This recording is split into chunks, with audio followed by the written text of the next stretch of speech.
Исус! Какво ти беше?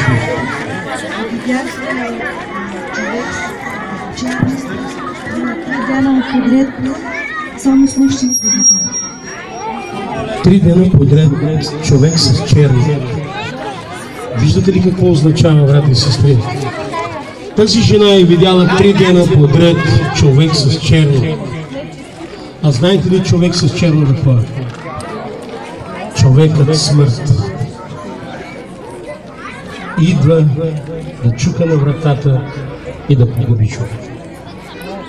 И когато ти не си с Исус, и когато го нямаш Исус в твоето сърце, ти си нищо.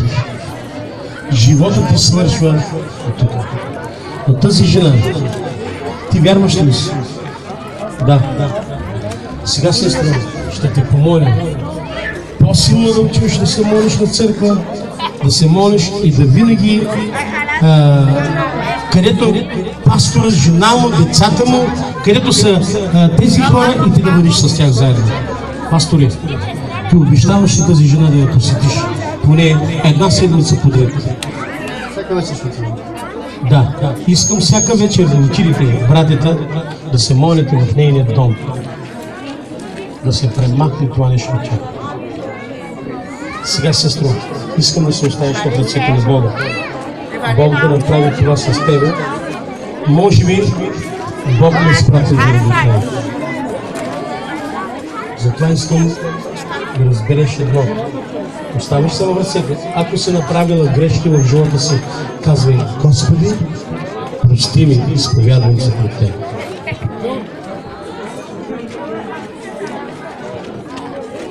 В името на Отца и Сина и Святия Дух.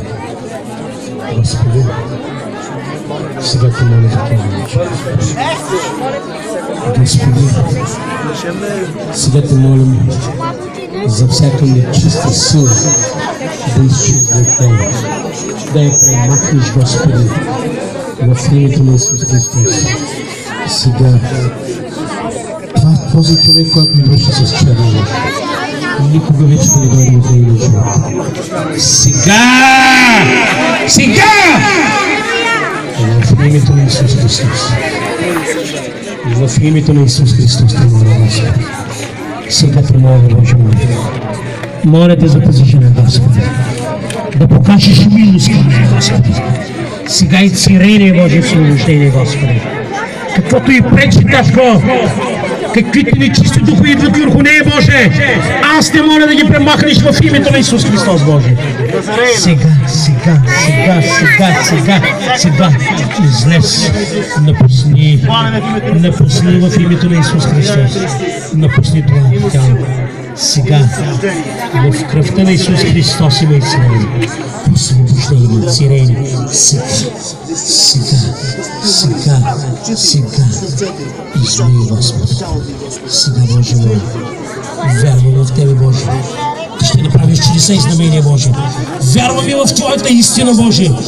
Господи, преди 2015 години правиш чудеса и знамения на тази земя, Боже. Сега те моля да направиш с това тази сестра, Боже.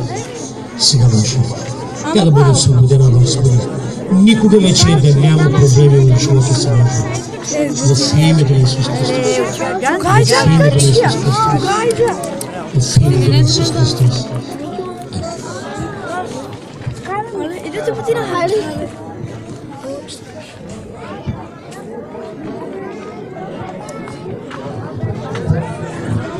Али никой да песничка така.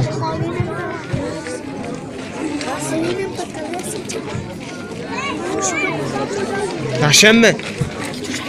Хайде да изпием заедно с клавира, с момчето. Нека Бог да го благослови.